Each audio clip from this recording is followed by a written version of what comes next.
Hey there, derelicts. Josh here. I wanted to give you a quick message real time as this episode is airing. These next two episodes you're about to listen to may be the most vulnerable episodes I've produced yet. This first one was recorded 5 days after I broke up with my girlfriend of almost 2 years. And it does talk about our relationship, but I tried to be as respectful as possible and not throw anyone under the bus. Maybe I did, or maybe I didn't. I don't know if I failed at that. Let me know. Write it down in the comments or shoot me a note. You know, I'm always open to hearing from all of you.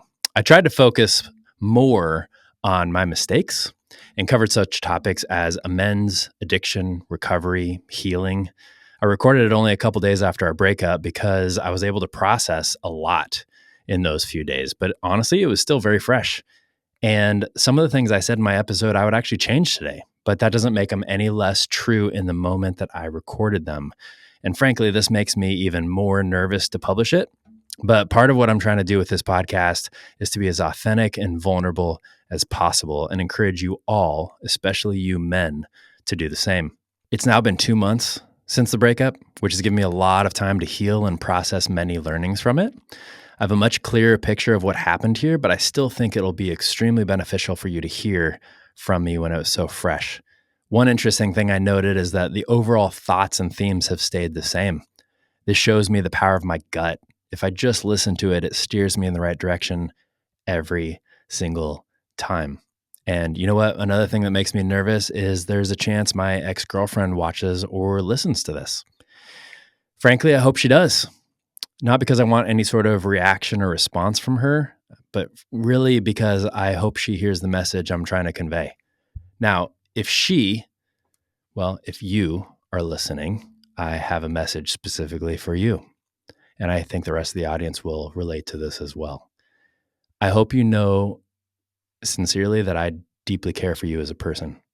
I don't want you back, but I want you to know that I think about you and I pray for you to become healthy and to become active in your recovery and healing journey. And I hope you choose that path. I want you to know that I'm still here for you if you need someone to talk to about your recovery journey with appropriate boundaries, of course. But I hope that you choose healing and recovery moving forward.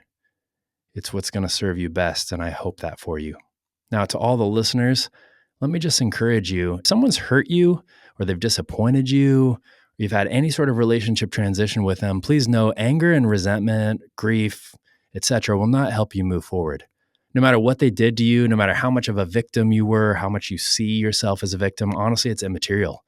Let me just encourage you from the bottom of my heart to wish the best for them, to pray for their healing journey.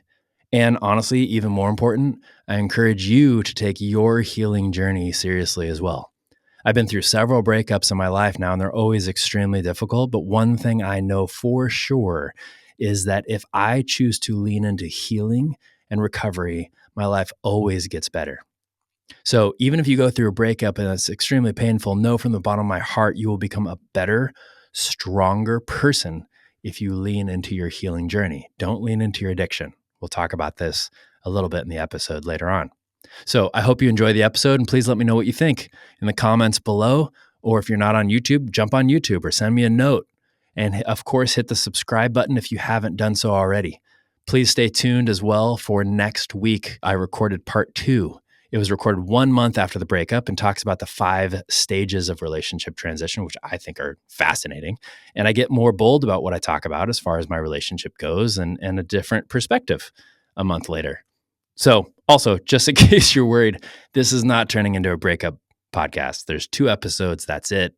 Maybe I'll share more at some point in the future, but we have several other guests that are already in the draft, ready to go. So stay tuned for those as well. Love you all very much. Hope you enjoy the episode. Thanks so much. I was talking to somebody the other day and the phrase time heals all wounds came up. It's one of those platitudes people say when they don't know how to process how they're feeling about what you're feeling, or how to hold space for the fact that they don't understand how to respond. It's a very nice platitude. I get that it's full meaning. It is one of my least favorite things for people to say. The thing is that there is no timeline on healing though, right? Nor is it linear. Welcome to the Derelict Podcast, for the disparaged, depleted, and delinquent souls trying to find our way. We're talking about the scary part of the journey, where we don't know how it'll end. Let's be free to face our fucking failures in real time as the most unadulterated, truest version of who we are. No sugarcoating. Welcome to the shit show, you derelict. Welcome to another episode of the Derelict Podcast. This is a special one where we're talking about common sense boundaries. No, not really. In fact, we are talking about something very personal and very vulnerable today. So you all are probably used to that already on this show. But guess what? It is currently a Tuesday. And on Thursday, I and my girlfriend broke up. And I asked my friend Veronica to be here. Welcome back to the podcast, Veronica. So if you listen to the parenting episodes, we had a few of them back in the day, several months ago now they came out. Veronica was that voice on there. And now we're trying to get video working today. I think it's going to work as opposed to last time, hopefully. Jinx technology. So while Veronica may be jinxed with technology, she's amazing at listening and amazing at being a friend. And I, right after it happened, the first thought I had was, well, I have to share about it on the podcast. I can't not, because that's the point of this podcast. The point of this podcast is to be vulnerable and open, authentic, and real with all the shit that's going on, the failures that we're dealing with in real life. And especially speaking to men, and hopefully this speaks to women as well, but it's going to be my story and I'm a man, so I would just assume it probably speaks to men more. But I'm really hoping that this gives you, just love and joy and acceptance and freedom for yourself. So the reason I asked Veronica to be here is because Veronica's been a dear friend for years. She feels, for whatever reason, the moment it happened and the moment I realized, wow, I have to record about this, I immediately thought of you. Oh, Veronica. I want to know, well, off camera we can talk about it. Why that was? I don't know. It was kind of a gut instinct at first. It was like, if I were to have somebody interview me on here about what just happened, who would I want it to be? And I think you came up for a couple reasons. Number one, I wanted a female to interview me, just to get a female's perspective on things. Not that I'm expecting you to, share a whole lot, et cetera, but just the way that I think the conversation would go. I also wanted somebody that knew who I was dating and knows me as well, and has just had experiences as well with failures in relationships or bumps in the road and all that stuff. And you made it through all of it, right? And you've been married a long time. We have, yeah. And I'm so happy about that and so grateful that you are. And I just really appreciate you being here. Thank you. Thanks for having me. I am excited to get into this and excited to hold space and hear more about what you've learned in the last 4 days and just how that's unfolding for you.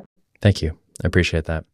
And just to be really clear for everybody listening or watching, depending on which you're doing, this is not going to be a bitch session about my ex-girlfriend. This is not going to be throwing her under the bus whatsoever. I'll just start with saying that I have all the love and respect and compassion and just everything for her. So this is not about me coming on and sharing, oh, she did this, she did that, just like I haven't done, or at least I've tried not to with previous relationships or my ex-wife or anybody else, because it's not about that. If we're dealing with our failure real time, if you want to call me and, we can chat more details offline, and Veronica and I will chat more offline, maybe about some of the details. I'm not going to do that on a podcast because I have nothing but love and respect for her. And it's not the point. The point is, from my perspective at least, to talk about these things as we go through them. And I'm really glad how this turned out as far as timing wise, Veronica, because, it was Thursday, it's now Tuesday. Was that Friday, Saturday, Sunday, Monday, 5 days, I guess, almost 5 days, which is enough time to where I'm still very much grieving and very emotional about things. But I've also had 4.5 days to really process things. I've written every single day since then, multiple times. I've had many, many phone calls processed verbally with a lot of different people, mentors, friends, etc. So it just feels like it's a good amount of time to where it's not like it just happened an hour ago and I'm just going insane. But it's also not like it happened even a month ago and I forget kind of what I was going through. So even though this podcast probably is not going to air for a while because we have a lot in the queue right now, I really wanted to do it while it's fresh. So again, I appreciate you being here. And with that, I guess I'll just turn it over to you. I know you wrote some questions. I thought of, a few answers and just, I don't know, where do you want to start? Well, I think you've done a good job of just setting the stage, here, we know why we're here. We know what's happened. I know that you've mentioned and you talked on the podcast about having gone through divorce, having gone through, different dating experiences, whether success or failures. I know that you have referenced your former girlfriend on the podcast. And so now we're at this point where you've broken up. Do we need to know anything about your dating history to understand the lessons you're learning from this? Can you just start from... I think there's maybe a few things that I'll share.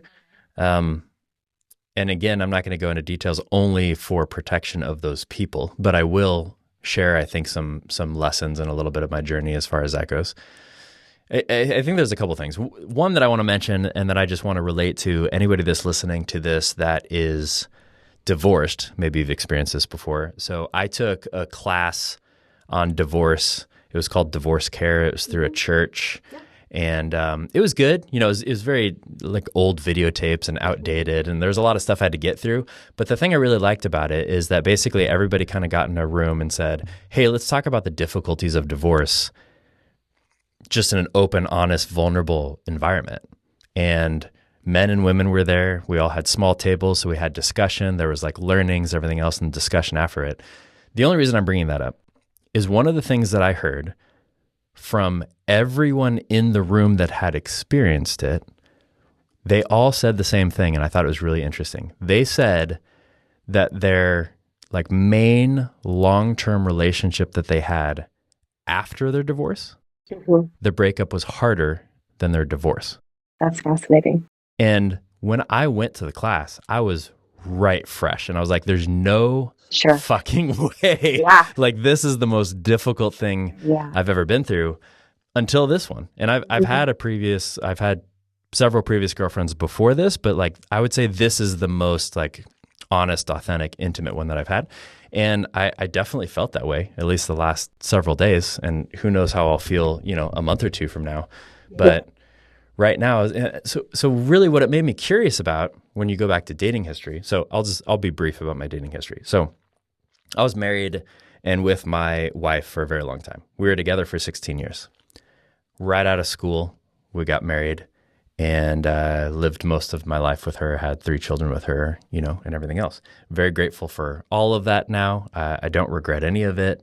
I had to go through all those emotions, and it took me a while. It took me years of therapy, processing things, etc.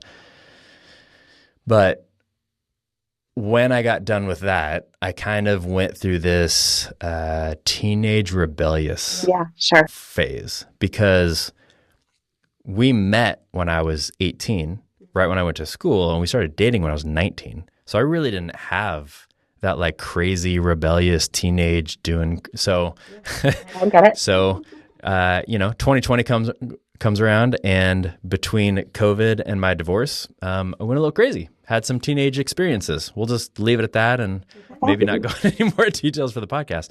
But the main thing that I want to address there, that I think maybe a lot of people can relate to, is getting out of a long-term relationship.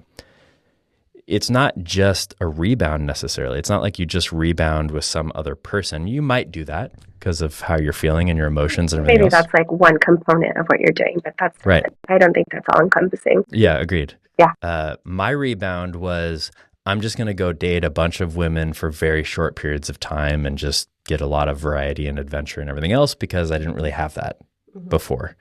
Totally. And, a lot of that was healthy. A lot of it wasn't. But there were years of my life where it was kind of known for like, this guy can't make it past 3 dates. That was kind of like my maximum. And there's a lot that I've learned from that. And maybe we can talk about that in some later questions as far as just my own commitment issues and all that sort of thing.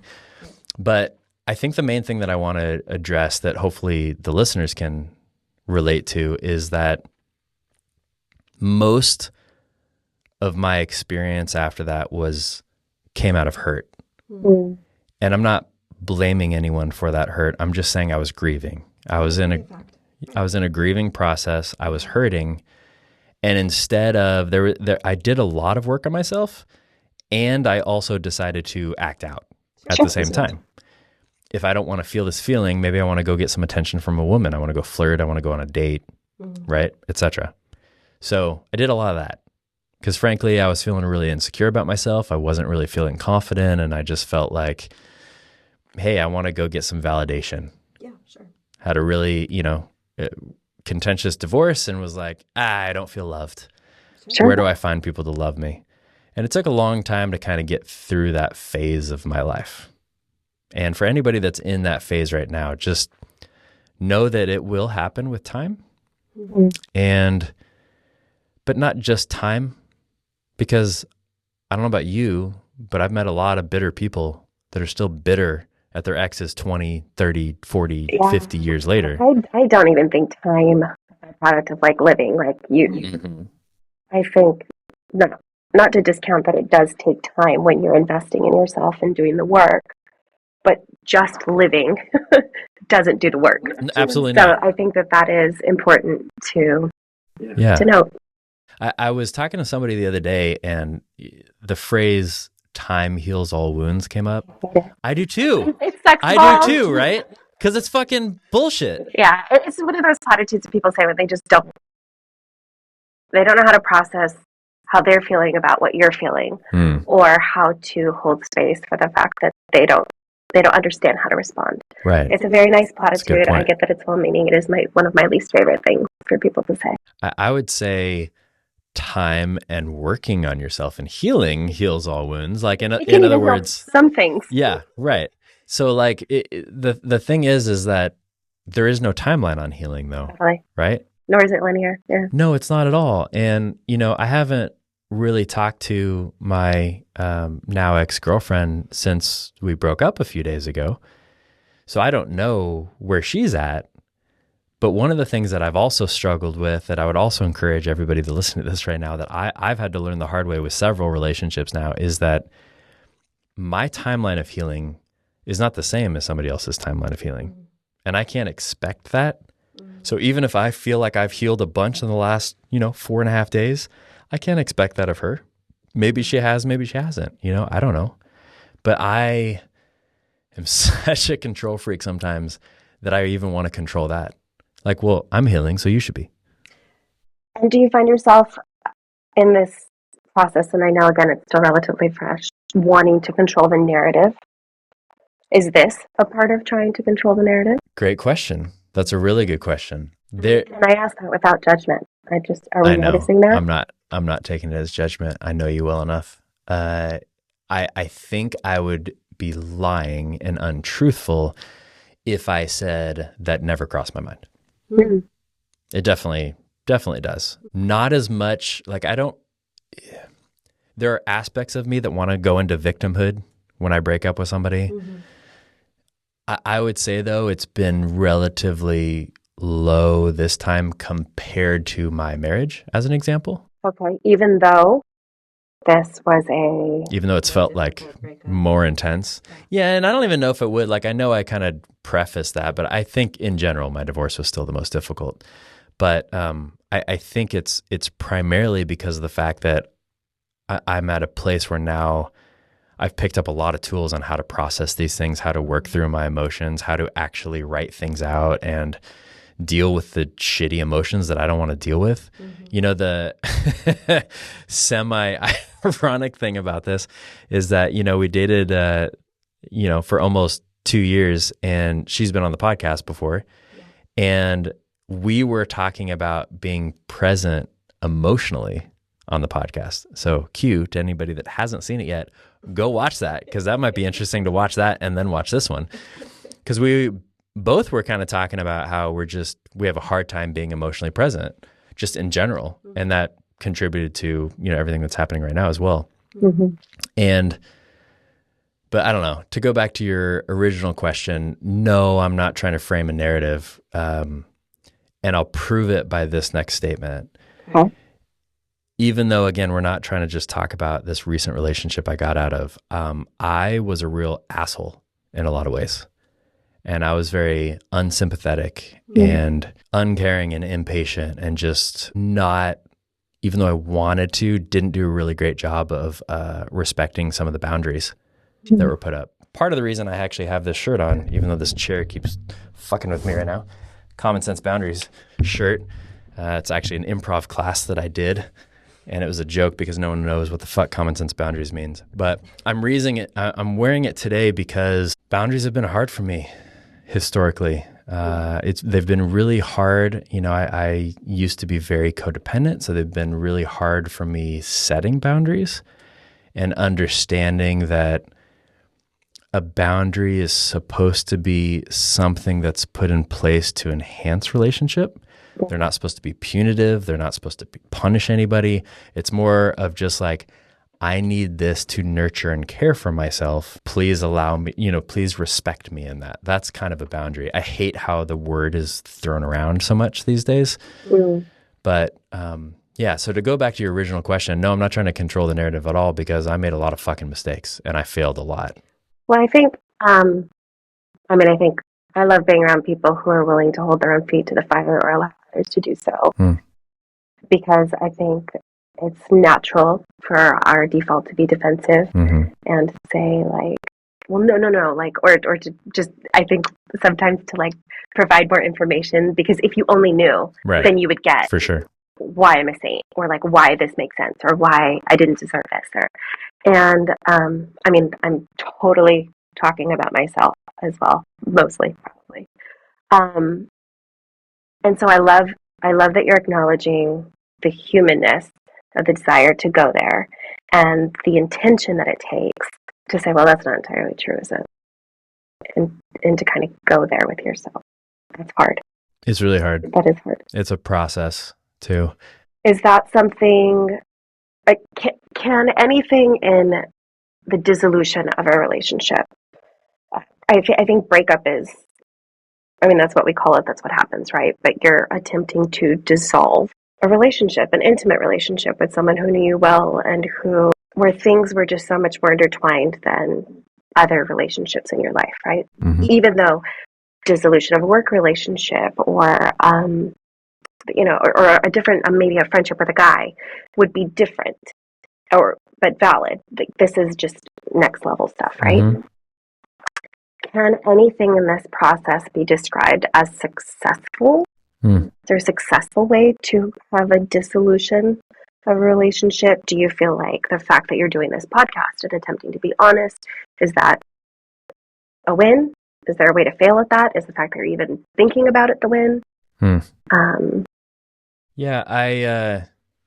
kind of goes back to this goes to one of the questions you wrote on here about like whether it was a failure, or maybe I wrote that question. I can't remember. We were basically talking before about like, do you consider, breakups failures or dissolutions failures, right? And I think there's failure and success to them. I looked up in regards to that. Let me see my notes here real quick. Bear with me. I looked up the definition of failure because I thought it would be interesting to reference, and now I'm not finding it. I will say that. Oh, here it is. In the vein of discussing failure, and I love that you've said it before. I know you've referenced it before, and I'm all on board. But like, we fail forward, right? That you've learned from your divorce and your previous, even if they were flings or your flirtation or your wild phase, like you were accumulating knowledge and experience, and you failed forward even this relationship. And so I do trust that you're taking whatever's happening now, and it will be a part of, moving forward, whether that's failing forward or succeeding. I do know that that's just a part of it. but I'm curious to see how that works within the framework of like the definition of the word. Yeah. So that it was interesting to me to look up the definition based on the exact same thing that you just said, because that's what I was thinking as well. So I looked up the definition of failure, and the first two definitions that popped up, one just said lack of success. Thanks for that. Helpful. Yeah. And so, but I did think about that. I was like, okay, well then what's success?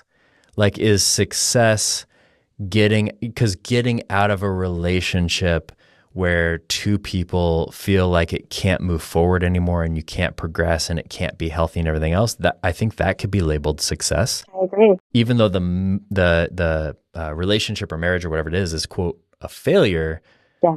that still I think is probably a success. So I wouldn't consider people who stay together for the kids but hate each other Correct. eternally and damn each other any chance they get is a success just because they stay together. So I think we see like both sides of that spectrum. it's kind of this argument of the fact that the divorce rate just keeps, going up. And especially among like the older generation, they're like, yeah, back in my day, no one got divorced. I was like, that's true. But were people as satisfied and content and happy and alive in their marriages, or were they just feeling like they had to be forced to stay there? Yeah. So I wouldn't consider the fact that they were married for 60 years necessarily a success if they were miserable and evil, terrible human beings the entire time. Like, yeah, no, I agree. I don't know. So the second definition of failure that I looked up said omission of expected or required action. The omission of expected or required action. That's quite profound. Right? Hmm. That's what I thought. I was like, well, so in all of my previous relationships, and I'll specifically focus on the 3, maybe 4 long-term relationships I've had in my life, did I ever omit expected or required action? Yes. Yeah. Every single one of them. And you've already copped to that and admitted to that. I did. Yeah. So was it a quote failure? Well, there are aspects of failure. There were failures. 100%. Is it a failure? Right. Different question. Yeah, absolutely. Yeah, I agree. It's like, it's the expression of you might lose, you have to lose some battles to win the war, something like that.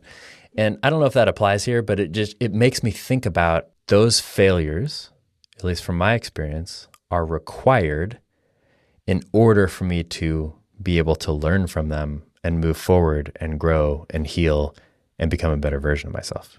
Yes. I've talked about that a lot on the podcast, especially the version 2.0. Another plug. Go listen to that one. Yes, I agree with that. This is what I wrote down. I thought it was a really good quote. Temporary failures lead to invaluable growth. They can. They can lead to valuable allows growth. it to blossom Correct. into growth. Yeah. They can. Temporary failures can lead to invaluable growth. It's not really a quote. I just wrote it down. Yeah. It's my quote. By Josh. But I think it's like, I think, so I have a lot of people on here that I'll ask like what failure means to them and what are they failing with and that sort of thing. And everyone always has a difficult time with the question. Mm-hmm. And I think the reason why is because you tell me from your perspective, but from my perspective, and I think the way that we use the word is it seems so absolute. Like failure is just, there's no coming back from. At least it seems like that's how a lot of people take it. I think people do think pretty in binary terms. Yeah, agreed. And it's just, it's not. But that's not what it's saying. Yeah. It just says, again, back to the second definition, omission of expected or required action. That could be one action. It's wildly freeing, that definition, I think, because in that regard, I fail all the time. And it seems like quite a... Right. Well, oh my God, obviously everybody's failing all the time Yeah. in one regard or another. And humbling, at least for someone of my personality type who takes great pride in doing things the right way the first time, or like just shitting all over myself for getting it wrong. So there's like that tension, I think, but it's a really beautiful definition, I think, in that regard, because it gives you a framework of saying like, yeah, I did fail along the way. And I'm learning from it. And hopefully, I'll fail differently or less next time. Do you when you're reflecting on the ways that you can acknowledge that you did fail based on that definition, the omission of certain expected acts, what rises up for you? Is there shame? Is there anxiety? Is there disappointment? Has there been in the last 4 days? Has that changed? Has it been a ride already? I mean, Been a fucking roller coaster. yeah, I bet. I mean, I know that it has, but I have to ask. Like, so all of the emotions and all the ride and all the bipolar reactions inside my head have all been extreme. So one moment I'll feel like the most shameful person in the world, and that I fucked everything up, and that I fucked up her life, and I fucked up my life, and I fucked up everybody's life. The next moment I'll have some clarity and be like, no, I didn't fuck up everybody's life, but I did make mistakes. And then if I can get even clearer, it's like, okay, now I actually have to write down the mistakes. I have to reflect on the character defects that I have. I have to reflect on the things that I did wrong to learn from, because back to that definition of failure, the relationships that I didn't learn from, or at least at the time learn from, were the ones that ended and I just refused to look at myself. yeah. Either I blamed somebody else, or I blamed the other person, or I took the victim mentality, and I just didn't. I wasn't, I heard this expression a long time ago, and I love it. It's a curious observer. And I love that, because when I go through times where I feel like I'm failing, I try my best to remove myself from the situation, become a curious observer. Like if somebody else were observing what's going on right now, what would they see? And what do I have to take part in? What's on my side of the street? What do I have to take responsibility for? And yeah, it's a process. I'm not sure if I answered your full question though. So, well, I'll be more specific. When you are in a moment of experiencing shame for your perceived failures, how do you walk yourself out of that place so that you don't remain there? Is it self-talk? That's a really good question. Phone a friend? Yeah. So this goes to something else I wrote down here that I wanted to talk about. And that is that when I'm going through, so there's a couple things. Number one is that a few years ago, I finally decided that I was going to live my life with no regrets. Okay. And here's what I mean by that. Doesn't mean that I don't feel any sort of guilt or wrongdoing of anything I've ever done.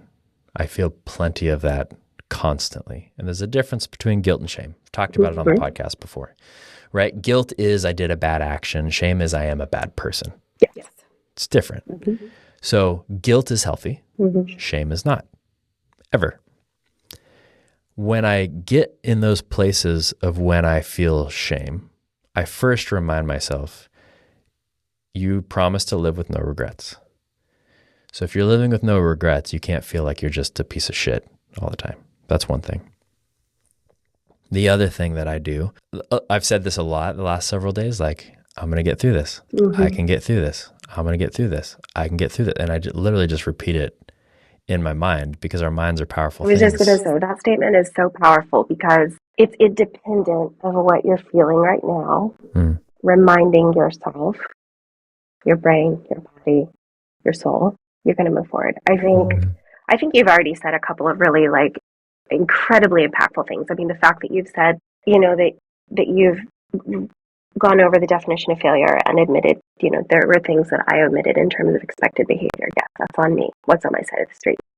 So how many people can say they've never even once thought about that in a breakup setting, because it's so other focused, or maybe, what you would phrase to be a victimhood mentality. Acknowledging this isn't like a shit talking session, and you have nothing but respect and admiration for the other party. How many people are just, in that bittered mentality and saying, screw them or F them or whatever, they ruined my life or whatever. And by the way, and love, by the way, is the other word I want to add to that. But also, that doesn't mean that shit doesn't go through my head. Why? But to say it out loud and to... Yeah, but I just want to be really clear that, again, I'm still not trying to promote myself here of this wonderful man that never has these thoughts. You're choosing not to act on that in a way that is harmful on this public platform. And I think that is commendable. even if it's not the constant. Thank you. And then thirdly, to choose not to be hopeless when feelings of shame hit. Because I think that's maybe another direction that people go in the midst of a breakup is like, this is never going to get better. I will never feel better. I will always feel this heartache or this shame or, just like a piece of shit. And so choosing to say to yourself, I'm going to get through this, no matter how hard it is I think some people hearing this, for them, that might be an epiphany. Like, maybe it's something we know, but we don't actually choose to think on. And you're right, our brains are powerful. I think that's a great practice. There's to more fully answer your question as well. There's a practice and a process that I go through that, I've talked about 12-step quite a bit on this podcast, and this is something that I learned through 12-step as well. And that is, we'll see. I'll put it in the resources if I can. I don't know what's copyrighted, etc. So I check the resources. It may or may not be there, or I'll find something else that works. But here's the bottom line idea. The idea is, when you're thinking about, this is specifically for an addiction, but it could, I think, apply to relationships or anything else. Let's take alcohol as an example. There are, let's call it red light, yellow light, green light behaviors. Okay. So red light is stop, never do. So for an alcoholic, as an example, one red light behavior would be don't drink alcohol. Shocker. Right? For, depending on the alcoholic, walking into a bar might be red light, might also be yellow light. So what is a yellow light behavior? A yellow light behavior is, it could lead me into my addiction, but it could also not. Okay? So maybe an alcoholic that's been sober for 30 years and feels very confident in their sobriety can walk into a bar, hang out with people, not drink. And even though it's a yellow activity, it can turn into green activities like hang out with friends, as an example. Maybe somebody who has literally been sober for an hour, probably not the best idea, right? Yeah. So for them, it's probably a red light. So none of these are concrete, but the reason that I bring it up is that I know for myself, when it comes to relationships, there are certain red light behaviors during the relationship and after the relationship that I can't do because it just feeds unhealth in me. There are certain yellow light behaviors, especially after a breakup. Let me give you an example of one after a breakup. And I'm going to encourage everybody on this podcast with this one as well. One yellow light behavior that I think it's really easy to get into right after a breakup is who you're reaching out to. So in other words, getting on a dating site right after a breakup could be a red light behavior for some. I think for most it's yellow. You got to be really careful with it, because are you doing that just to numb your own emotions and get past all the hurt and fear and everything else that you're feeling, just to try to distract yourself, right? Or more importantly, the reason I focus on this the most is back to your original question of how I get out of shame, or how do I get out of just feeling like I'm just a total, utter piece of shit, which I've thought many times in my life, is I think about my green light behaviors. So I have them all written down. Okay. I have all my red light behaviors, all my yellow light behaviors, all my green light behaviors written down. And the reason that I have all those written down is because I constantly reference it, even though I know them in my head. I constantly reference it when I'm going through something, and I'm like, I need to be honest with myself. Where am I at here?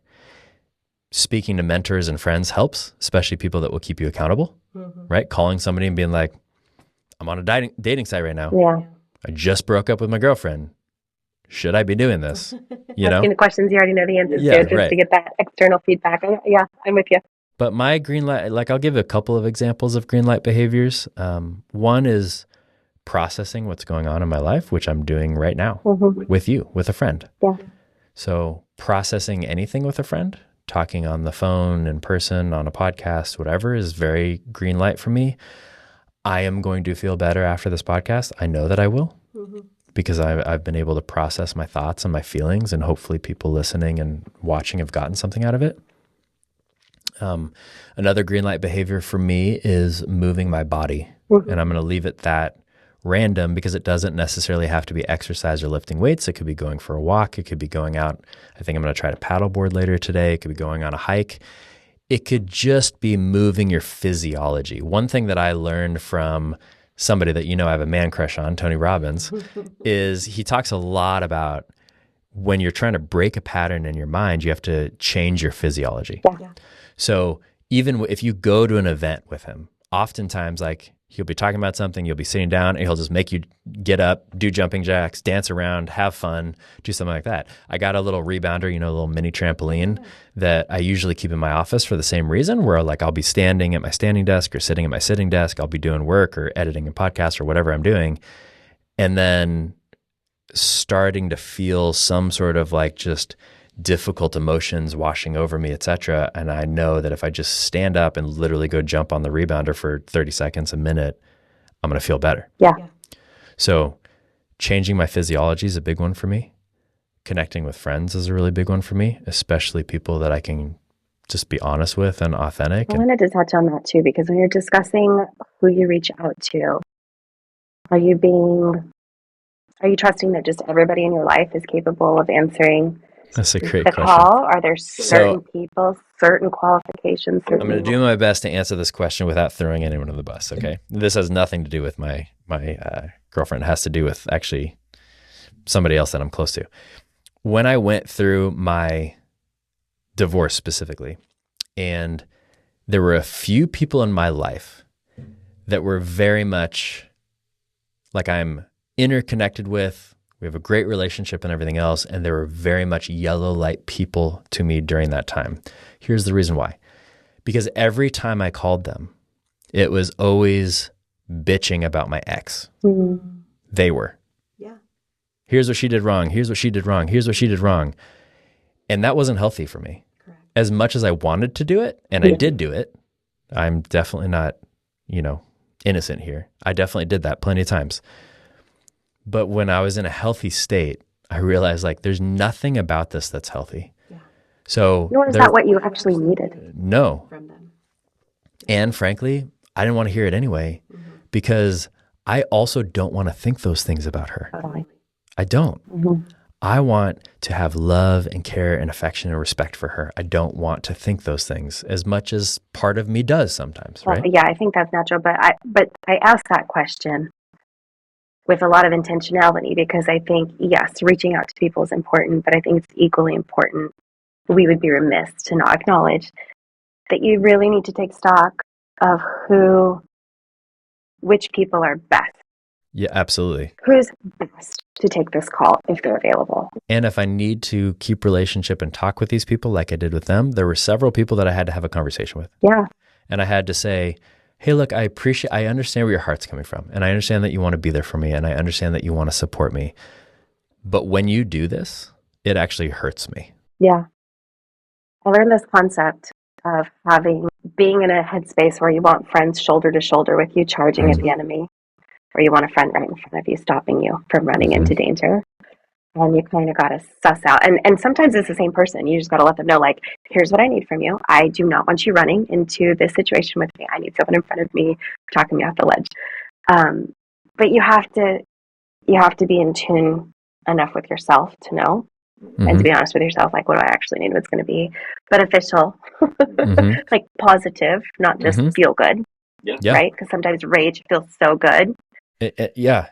And who has the mental acuity to provide that and not just entertain my wild, rageful side. And for sure, like, back to the whole boundaries shirt, is that something you just said, I think is really key, is like, here's what I need from you. Like, that's a boundary. You're basically saying, hey, here's what I need. Then the other person also has to choose what their boundary is, right? Sure. So they're either going to accept that or reject that. But unless you bring it up, they don't have an opportunity to do that. And I know for myself, a lot of the times I just have these expectations in my head that I don't bring up. And then I get mad that people aren't fulfilling the expectations. It just happened with this past relationship where, like, I had these expectations, I didn't bring it up, and then I just got pissed, and I just was like mad at her for not meeting the expectations that were in my head. And she's like, am I just supposed to read your mind? I was like, now I finally see, yeah, fair point. Like, what the fuck? Yeah. How are you supposed to know, I have done that. My husband's going to be like, oh, yeah. Yep. The other thing, though, too, to your point, I talked about this on I did 2 episodes on victimhood and being a victor. And one of the things I talked about that I've seen a lot in like victim groups is that people get around and they just bitch about being victims. Yeah. And I'm not, again, I'll say the same thing I said before. I'm not against victim groups at all. I think if you've had a domestic abuse situation or whatever it is, being around other people that can feel you, that can empathize with you, that can support you, I'm all about that. What I'm not about is that when it becomes a victim session of like everybody else did everything wrong, I didn't do anything, and I'm just going to cry about it forever and never heal myself. Yeah. And I would say it's the same thing here, right? Like when you're choosing who you can discuss these things with, you got to make sure that it's not going to be somebody that just drags you down to that victim mentality. Even honestly, even if it was in your mind, even if it was 90% the other person's fault, it still doesn't help. Yeah. No, I think that that's important to address. I agree. I totally agree. While we're talking about getting input from trusted sources and reliable friends, did you seek out any other advice from anybody else when you were approaching this breakup or on the precipice of this decision? Was there any war within yourself about like at my core, I know I need to proceed, but my ego is stopping me, or my fear is stopping me, or like, did you have to get any feedback from anybody else or stop yourself from going there? Yeah, I definitely got feedback. I mean, I'm going to make this more broad and just talk about all relationships that I've been in. And I think I've gotten feedback on all of them, and I've ignored feedback on all of them. Okay. And I've refused feedback on all of them.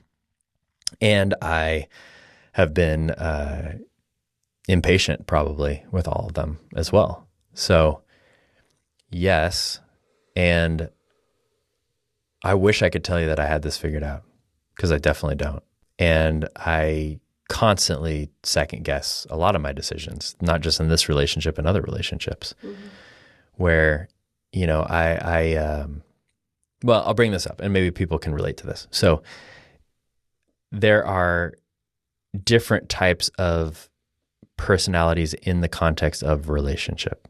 I might also add a resource here for like some tests and stuff that you can take to learn this thing. And one of them is an avoidant personality. And an avoidant personality usually just tries to avoid, hence the name, the difficult emotions, the difficult things going through, etc. And avoiding it doesn't necessarily just mean don't talk about it.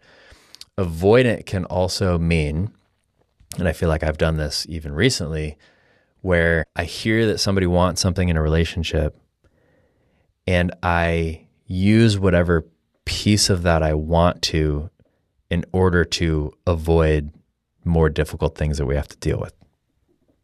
So I've second guessed myself a lot with this and past relationships on, you know, when I decided to end it or she decided to end it or anybody decided to end it, like part of that could have been an avoidant reaction. Totally. I could see that. In other words, like, hey, I hear what you're saying. I get that this is going on and you just need, you know, your time for that or whatever. So I'm just going to bye. Sometimes that's healthy. If somebody asks for space and they need time to heal and everything else, that's also something I've been historically bad at, including this last time, is that it's just, I've been bad at keeping those boundaries because it's really hard for me. I just want to dig in and deal with it. Like that's how I am in relationship. And a lot of people aren't like that. And a lot of people go through phases where they don't need that. And what they really need is just some space and some solitude to just be like, just to think and try to figure it out without me yapping in their ear. Right. And yeah, I think that's my answer. I don't know if I have anything else to say about that, except for just like, I think it's important to know there's addictive and there's avoidant, right? Addictive is like digging in so deep that you're just trying to numb your emotions and everything else with whatever your addiction is. And avoidant can be just as equally bad. Like, I'll bring up AA again. I'm not even in AA, but I'll bring it up again because I think it has a lot of really good things to say. And a lot of people think of AA as sobriety from alcohol. In other words, I don't drink alcohol, therefore I go to AA. But what AA really tries to teach you is to have recovery in all areas of your life. So they also have a term called dry drunk. I don't know if you've heard that before or not. Never heard it. So a dry drunk is somebody who doesn't drink, but is still not dealing with their recovery. So in other words, Gosh, that applies to so many situations. Right. Yeah. So now they might be in AA. They could be in AA for 20 years and haven't touched a drop of alcohol, but they're not actually healing. They're not actually recovering. The other people that I think of that really could apply to this, and ask yourself an honest question here, audience, if you fall into this trap, because a lot of people do, and that is the some people that just go to therapy their entire lives. Just to talk, just to pontificate or marinate more in whatever they've experienced. Is that Maybe, or maybe they're living in just pure victimhood, or the fact that they go to therapy is like a box to check, or they can put on social media. Yeah, exactly. Done therapy for years. I've definitely. Yeah. This is just a thing, right? Like this, doesn't everybody do this all the time? And here's the thing, I'm not against therapy. I was in Obviously therapy not. for years. Yeah. No, we're not saying that. I'm a huge fan of therapy, but not therapy for therapy's sake. It's the same as AA. Like if somebody is in AA and they're trying to learn the 12 steps, which are really all about healing yourself, and they're just not drinking alcohol, that doesn't mean they're healing. Yeah. I mean, it's effective at sobriety, but not at recovery. There's two different things in 12-step that I say all the time. There's sobriety and there's recovery. That's true. And frankly, like every 12-step group that I've attended and looked at and everything else, I try to encourage people when I hear them talking about, like a lot of the times people talk about their sobriety dates and how long it's been since they had alcohol, as an example, if it's an alcoholic group, etc. And what I really encourage people to focus on is their recovery date. Like, when did you start recovering? Like, recovery never ends. We can always grow and feel better and everything else, which is why, fine, if you want to be in therapy forever, but are you growing? Are you healing? Are you getting to a point where you're actually living a better life, or are you just using it now as another crutch for you not actually growing in your life? And that's hard. So the self-help component of moving forward or failing forward or growth can also become a tool that ends up being a part of like complicity or stagnancy. I think so. Yeah. Depending on why it's used, right? It's and some things are trickier than others, right? So like we just talked about, you think friendship and you think just automatically, that's a good thing. That's a green light. That's not a red light. Well, but then it also depends on the type of friendship and the type of conversations you're having for where you're at. It's kind of like, I'll use another 12-step group that I'm not a part of. just speak as an expert of all these 12-step groups. I have been a part of 12-step groups before, but these I have not. Another example is there's an Overeaters Anonymous, okay? And it helps go through you go through the same 12 steps, whatever 12-step group you're in.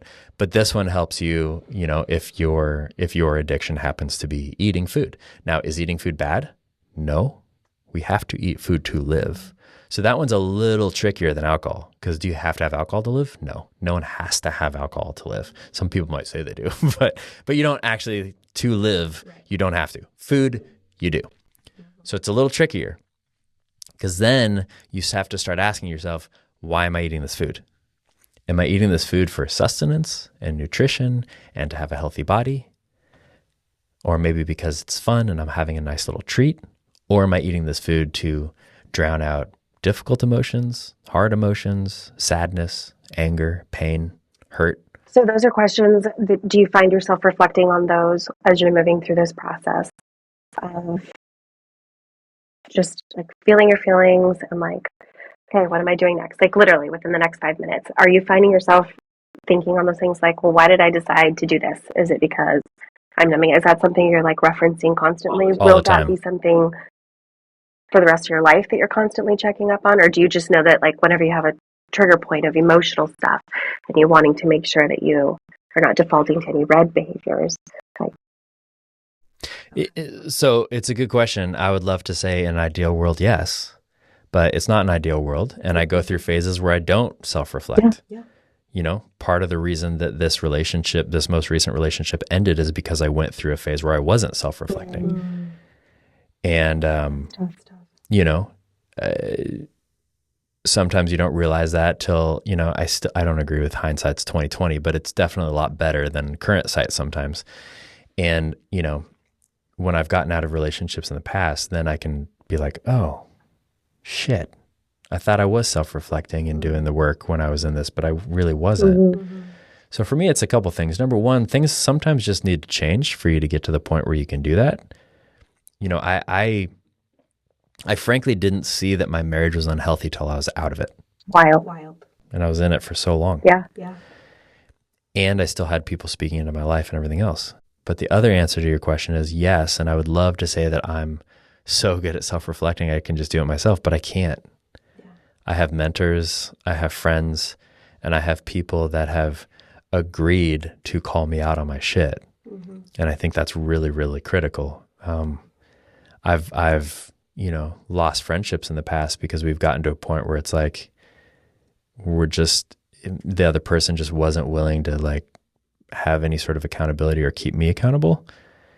And I finally got to a point in my life, honestly, within the last few years where I'm like, if we're not doing that, then I don't know why we're here. Yeah. Like I love hanging out with you, but if we can't ever have a serious conversation, like if I'm doing something stupid with my life, like if you don't tell me, or even you're a close friend, if you don't tell me, Veronica, and you don't like speak up, not like, obviously you don't have to be an asshole about it. We get that. I probably would be. Which is fine though, because it would still be easier to take it from you than some stranger or something, right? Sometimes that's a fair point. Sometimes that's why therapists are great, because they're a stranger and you can just. That is true. It's true. Or just, I think in the long run, yes, it is such a loving thing for someone who is that invested in you as a person to say, hey, because of this foundation we have and because I want to see you grow and prosper and your individual flourishing. I have a hard truth. But that sucks. Yeah. When it's someone you love and respect, I think my default in those moments is shame. And I've let someone down. I've made an ass of myself. I've offended someone I love unintentionally. Those are ugly, dark moments for me.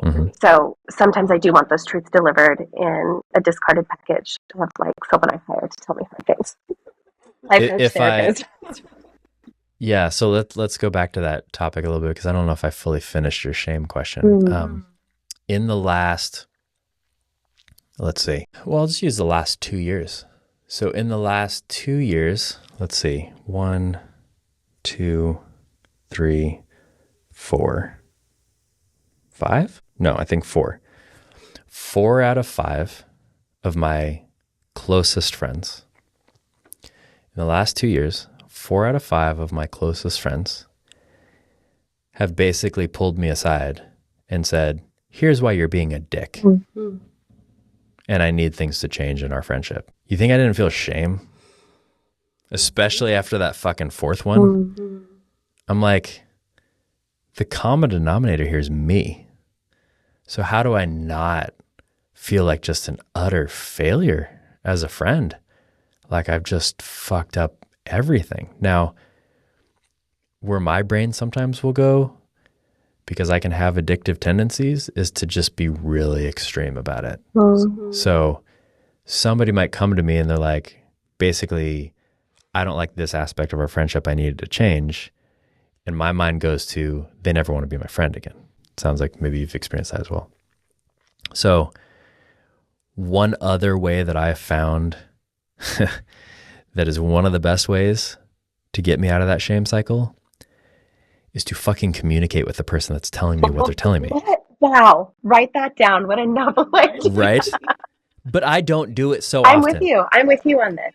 So this just happened literally yesterday with a mutual friend of ours. I'll just put it that way. You already know who I'm talking about. A mutual friend of ours reached out and basically was like, I'm here for you. I'm here to support you. Tell me how I can be of support to you, everything. Very sweet text. And I finally decided to just be honest and be like, since our friendship has changed, I don't know how to ask you to do this. And I just started weeping because I was like, I miss the old friendship that we had where I would feel comfortable, but I don't feel comfortable now. And the way he responded to that was, let's clarify what we talked about, basically. Here are the things I was uncomfortable with our friendship. That doesn't mean I don't want a deep, long-lasting, amazing friendship with you. But that's where my mind went, and that's where my mind was. And when I'm dealing with a difficult breakup, and then also a friend that our relationship has changed recently, it was even harder for me not to feel shame, because now I'm like, I don't even know how to like have a relationship with this person. And literally after I got that text, I just like fell on the ground and cried in my room for a while. That's a lot of vulnerability to say like, hey, I've received this criticism from you, but now I'm also in a vulnerable place where admittedly I fucked up and I need some support from you in spite of who you know me to be and the things I know I need to work on. That is a totally vulnerable place to be. Yeah, it was really hard for me to send that text too, and just to be honest about it. But in this case, I'm really glad that I did. And, you know, something I've told, well, specifically, I told one of the guys that I mentor here just very recently is I told him one of the things I've learned that I'm still continuing to learn about not being codependent is that there's a part of me that needs to be vulnerable and honest and authentic, irregardless of how the other person's going to respond. If I feel like it's a safe person, I feel like it's what I need to do. Like there's a lot of check marks you have to go through before this, right? I'm not just saying go be honest and vulnerable with everything about everything. Yeah. Like I'm being honest and vulnerable here, but I'm not telling you like specific details of certain things because I don't want them out in public. Not because I'm ashamed of them, but because I don't want to throw anyone under the bus, all these other reasons we've talked about, right? So there's a lot of checklists here. First of all, like who you're talking to, how you're talking about it, etc. I'm not just saying go out and spill your guts everywhere. But what I'm saying is if it's a close person that you're comfortable with, that you're safe with, and that you know you need to be vulnerable and authentic with, it's really hard to do it. But frankly, it's harder not to. That's what I found.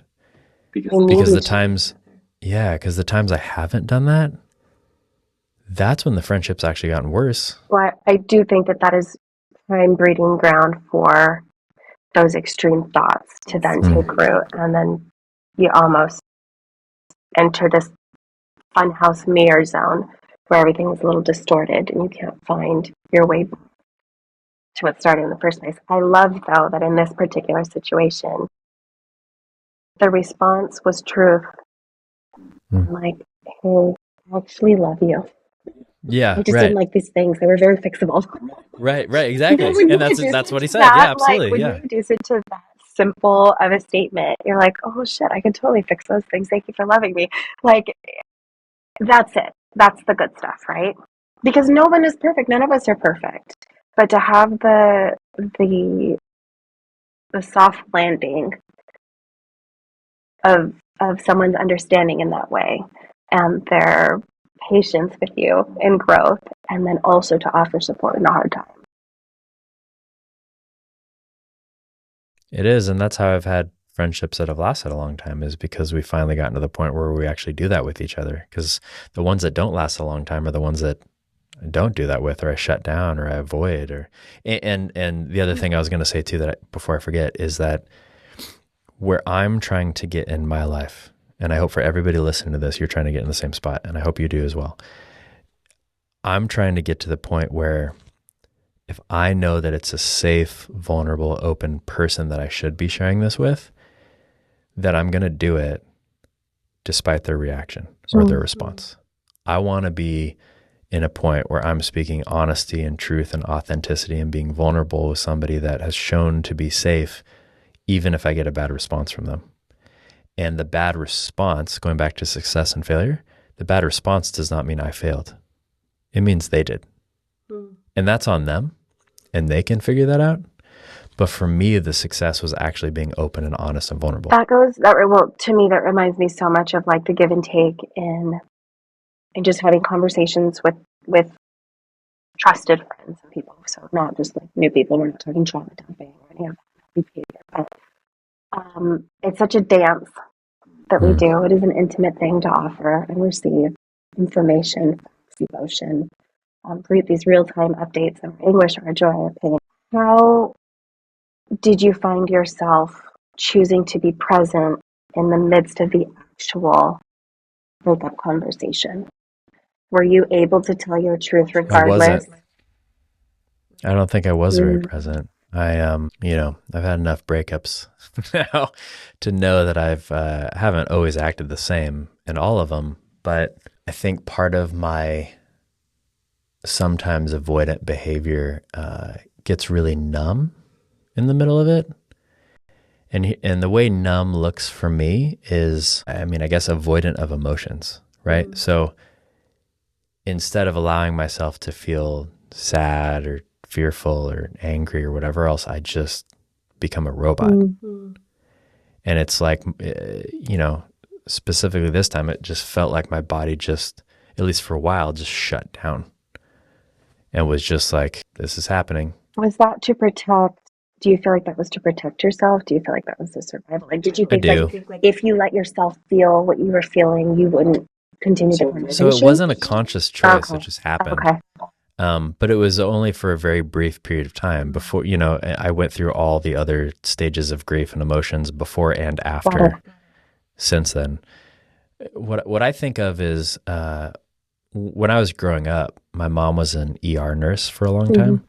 And she always talked about how she was really good in the moment. And that's just kind of her in general. She's like usually really good in a crisis, which made her a good ER nurse, and then just broke down afterwards. And I think I picked that up from her because I tend to be really like, it's why I was originally going to become an attorney, because I'm just good on my feet and I'm good at arguing and I'm good at debating and I'm good right in the moment. And I feel that way too with relationships, whether they're starting, ending, in the middle, etc. Like I can be very robotic or very just like logical, maybe is probably the best word to use, while I'm right in the middle of it. But then I break down afterwards. Are there any parts of this experience in the breakdown afterwards that has scared you or was just ugly to discover? I've had those moments. Yeah, I've just for been sure. like, I really don't like this. Why am I the way that I am? Or just kind of sitting with it, like, and being able to say, yeah, this is something that I do.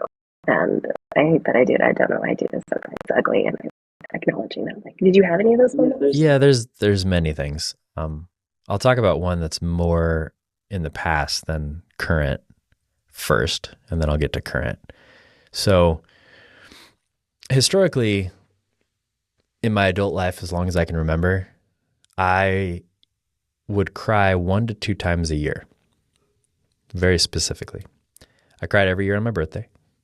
And then sometimes I'd cry if something really terrible happened at some other point. I don't remember crying at funerals and other things. Like and it wasn't that I didn't have emotion. It's just that, I don't know, it's like I didn't let myself feel it. I didn't let myself actually experience the emotion. So to answer your question, for previous breakups especially, I just didn't really allow myself to cry or anything else. I just really didn't. I just tried to numb my emotions any way I possibly could. That red light, yellow light, green light example. I picked all the red light behaviors and just did them all. And then something happened. It really happened with my, divorce, going through that process where there was, it was somewhere between a year and a half that I cried every day. Every day, from a guy that cried 1 to 2 times a year. Clearly there was a lot of buildup from a lot of years of crying. And you know what I learned through that experience, and now moving forward as I try to feel my emotions, is that crying is really therapeutic. It's actually really beautiful. I actually like it when I cry now, given circumstances and stuff. It's not always the best if I'm like out and about and I'll just start bawling my eyes out and I become, a TV show or something. Yeah. But in general, so it actually more makes me nervous or uncomfortable if I'm not crying or if I don't have those experiences, because then I start thinking am I numbing out again? Like, what am I doing to numb out to where this isn't happening? I'm not saying I have to cry all the time, but just like, what am I doing to numb this out? And, you know, then sometimes like when my kids are over here, as an example, it makes it more complicated also. Like I had my kids all weekend by myself. So then it's like, I want to show them emotions. I told them about the breakup right away because they were involved with her and everything else too. And I want them to know what's going on because a lot of my childhood was things being hidden from me. So I try to do it in a healthy way. Obviously, I'm not giving them all these details and everything, just letting them know that the breakup happened and why, and basics and stuff. But sorry, this is a long-winded way of saying that one of the other things that I think I do sometimes is I still try to just hold it together too much because I either have my kids to look out for, or like we had a garage sale this weekend, or just like other stuff that's going on where I'm not allowing myself to feel it. The biggest thing that I will have shame over or feel bad about that I do is I can get very like defensive and reactive. So something happens and automatically I'll be like, fuck you. You're obviously the problem. And then I can also go into victimhood of like, well, I'm the victim and here's all the bad things that happened to me. And I obviously didn't do anything to anybody. And then I can also just start hitting those red light activities. Get on the dating sites, like go find somebody to flirt with, somebody to give me some attention, whatever, all those things. But one thing that I've learned also about shame, that one of my buddies has been really good of pointing this out to me, is like there was an experience not that long ago where I was really close to doing a very bad red light activity for me. And I'll just leave it vague like that for now. And I was already planning on doing it, knew when I was going to do it, all that sort of stuff. And then by the grace of God, I was able to call somebody and talk it out. How did I do that for people listening? So when I was all in it. I was all consumed with it. First of all, number one answer is when you feel it coming on is the best time to reach out, not when you start getting consumed with it. I was already pretty consumed with it.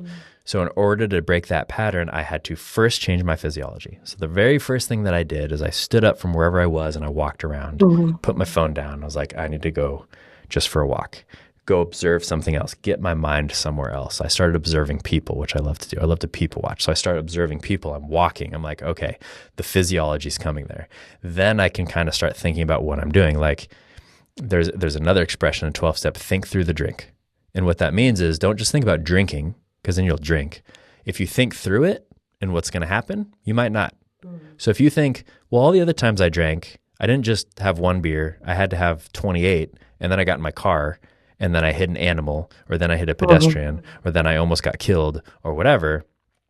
Do I want to do that again? Well, that's easier for me not to drink than just thinking about the fun time I'm going to have when I'm a little buzzed, right? So I then try to start thinking through the drink. Okay, if I do this, let's just be logical about this. What's actually going to happen? And is it worth it? And once I get those feelings kind of just a little started, then I could be like, okay, what are my green life activities? I'm on a walk. I changed my physiology.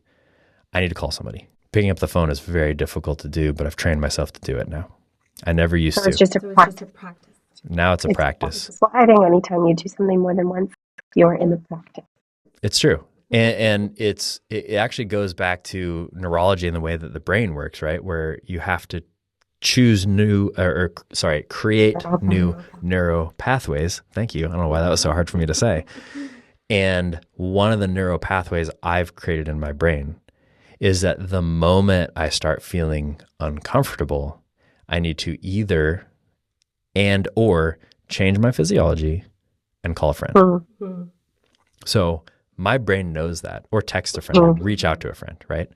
So most of the time when I'm feeling like this coming up, I'm like, I need to text somebody right now. I need to call somebody right now. I need to go for a walk right now. I need to go breathe right now. I need to go have a glass of water right now, whatever it is. And I've gotten pretty good at, I think, training my brain to do that. It's still, like I still let it go too far down the road sometimes. I still end up doing bad activities sometimes. Though, like, okay, next time that's an area of improvement. It's like really getting on it when I know I need to. Yeah. Yeah. Yeah. Because, the old expression, if you're in your head, you're dead. Yeah. So now that we've talked about how you've been feeling, some of your behaviors, some of your habits, the kind of the good, the bad, the ugly, in the most general terms, right? I know you said that you second guess your decisions. You tend to do that. What is your plan? Do you have a plan? Is having a plan a good idea? Is it detrimental for moving forward in this process of processing? Good question. Yeah, I mean, I'll just tell you some very practical steps that I've taken. So, I have spent a lot of time writing out what I'm angry about. I've talked about this on previous podcasts. Again, I don't mean to keep bringing it back to 12-step, but 12-step has a lot of good resources here. They have a fear inventory, an anger inventory, and a resentment inventory, all of which I really like. Yeah, they're fucking hard. But I actually just encouraged, one of these guys that I mentored the other day to do for him, it was a fear inventory, because I basically was like, which of these are ruling your life the most in this decision? And for him, it was fear. For some people, it's anger. For some people, it's resentment. This specific breakup for me, it was resentment by far was the highest. So I sat down and I wrote out all my resentments. Wrote out all my resentments about her, about other people, about just kind of everything, but specifically about, the relationship.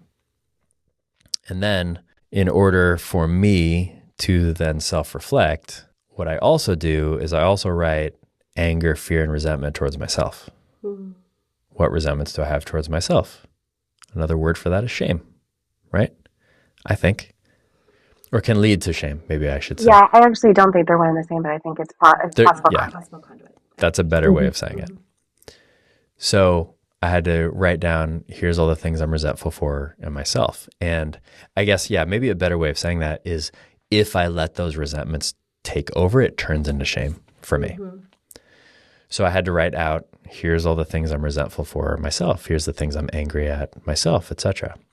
Then I have to try to make my side of the street clean. So what is my responsibility? What did I do wrong? What are the mistakes I made? What are the ways that I failed? Omission of expected or required action. What did I omit here?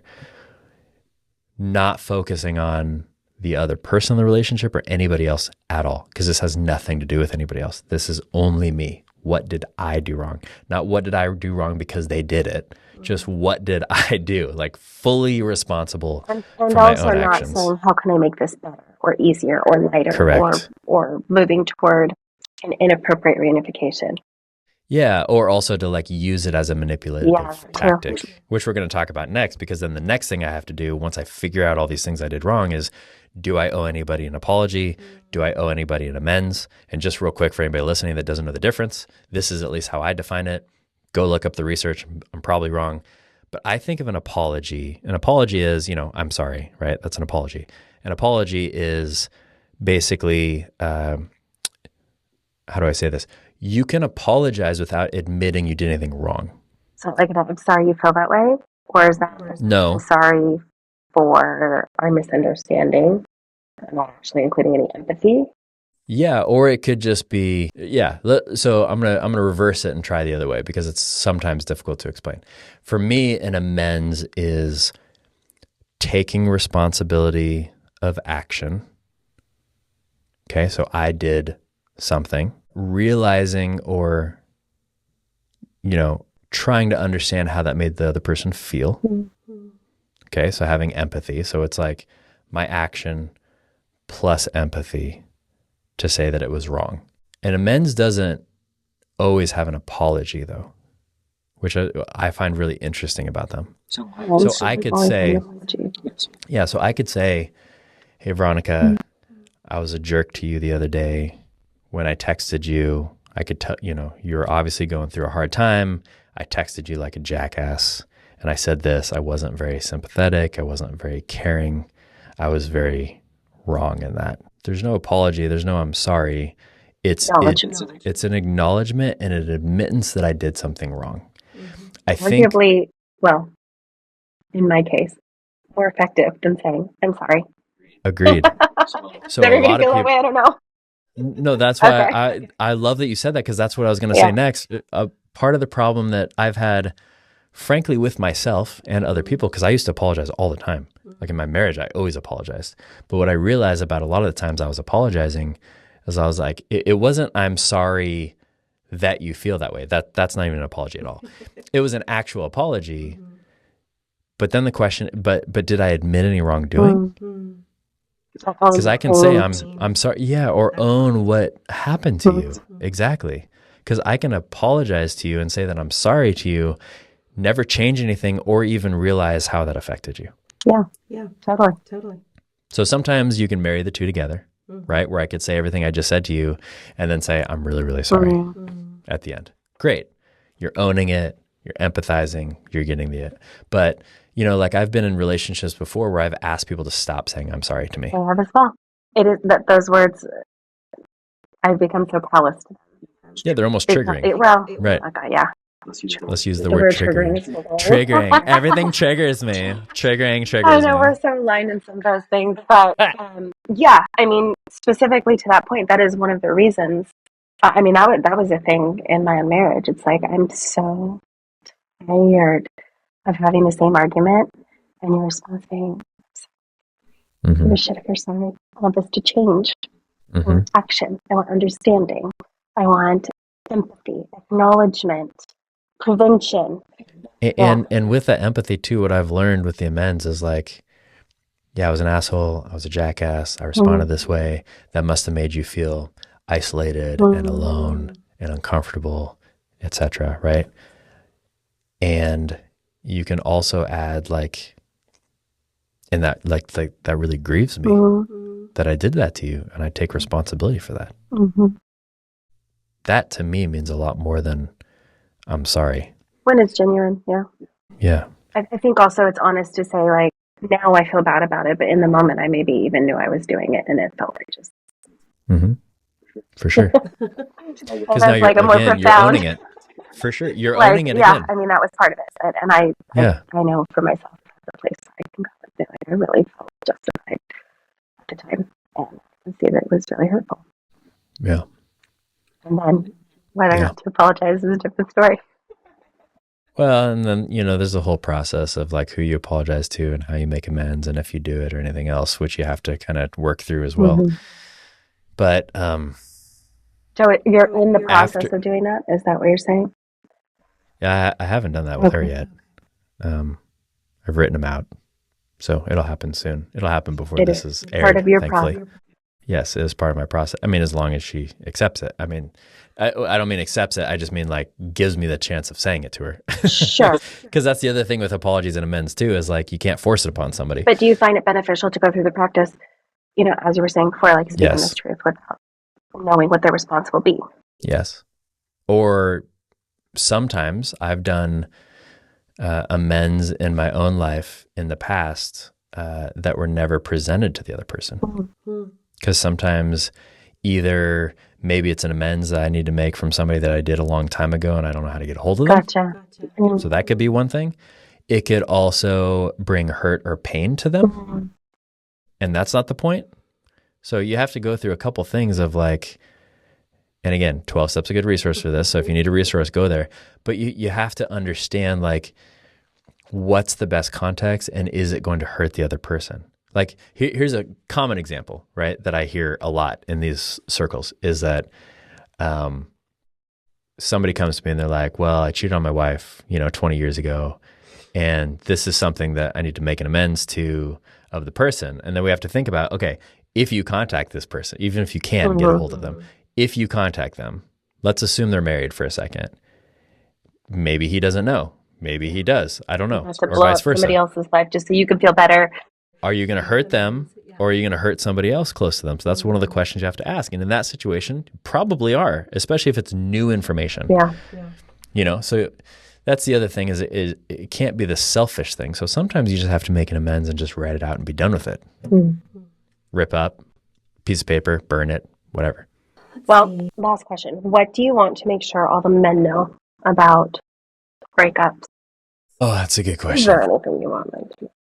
Yeah, Does I it don't have to be know. I mean, something? I think it's, yeah, I don't know if it's specific to men or not. For everybody, it's that it's a process, and that I'll go back to presence. If you're not present with the process, you won't go through the process. If you just sit in it, sometimes you just have to sit in it, and you have to feel the emotions, and you have to feel the pain, and you have to realize that you fucked up, and you have to realize that they fucked up, and you have to process things, and you have to deal with your anger and your resentment, your fear.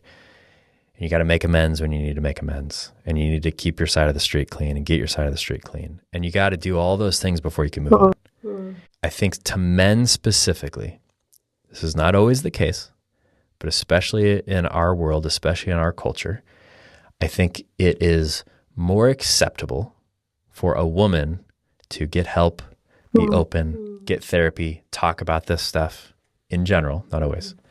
I think it's more unacceptable for a man to do that. And I'm not blaming society for this, but what I think has happened now is that it's created a culture of men that even if they want to be open and authentic and vulnerable, they don't really know how to do it. And if they don't know how to do it with other people, they don't know how to do it with themselves, and vice versa. Yeah, that's true. Yeah, that's true. So I know for myself where I have fucked up a lot in dealing with past relationships ending. I haven't been open, honest, vulnerable, authentic with myself. And then I carry that into the next relationship. Or unresolved. Yeah. Comes right along. Yeah. Yeah. Right. And then it pops up, usually in stronger ways. And then hopefully you learn from it, and then a little less pops up next time, a little less pops up next time. So I think, and this is speaking to myself as well, because I can be very impatient just with everything in my life. Going back to our favorite phrase that time heals all wounds. The worst. The processing of emotions and going through the cycles of grief, which if you aren't familiar with, go back and listen to the grief episode. Going through the cycles of grief and processing changes of relationship is not on anyone's timeline but its own. I can't control that timeline. Neither can you. Neither can you. No one can control that timeline. Sometimes it's faster, sometimes it's slower.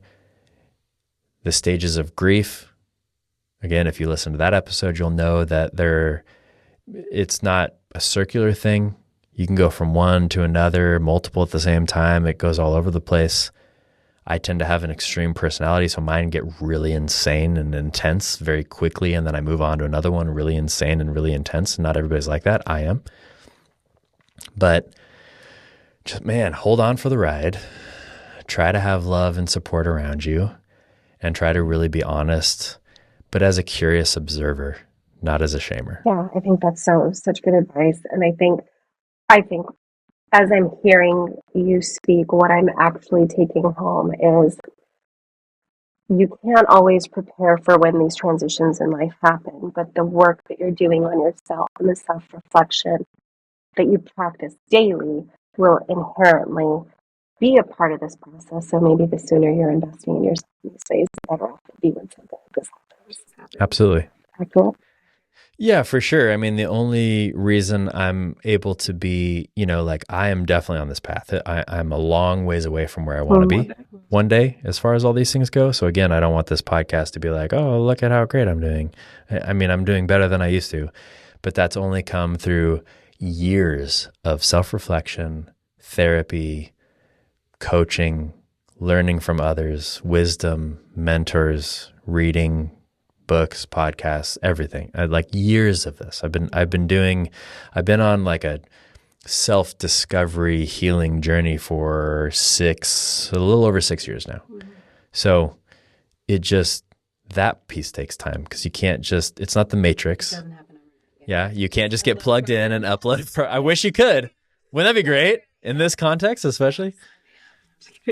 Well, I think that's awesome. I think that's a great place to leave it. I think that's a great word for everybody listening, and just for us to come back to individually as well. I think that's solid. I appreciate that. Thank you so much for being here today. You're the best. I love you too. Thank you. And for everybody listening and watching, thank you for being here. I love and appreciate all of you, appreciate all of your support. I appreciate the fact that you've given me space, even though you didn't do it on purpose, to be able to be vulnerable and to be open up about this stuff. I think, again, I'm very passionate about the fact that more men need to be like this. So I'm trying to lead by example. So if this spoke to you in any way, or you know somebody going through a breakup or whatever, please share it. Please like down below, make a comment. I would love to hear your comments. I've been getting comments recently on the YouTube channel, and it's awesome. I love being able to respond to comments. Whatever you say, even if you thought the whole thing was a bunch of shit. Definitely say that. I won't delete it. I haven't deleted a comment yet, even the ones that aren't super positive. So leave a comment, like, subscribe. Please tune into the channels, rate them, please. The ratings and the spreading out about this is really just to try to help people. So appreciate you all. Thank you so much for being here. It was great chatting with you. All right, till next time. See you later, you derelicts.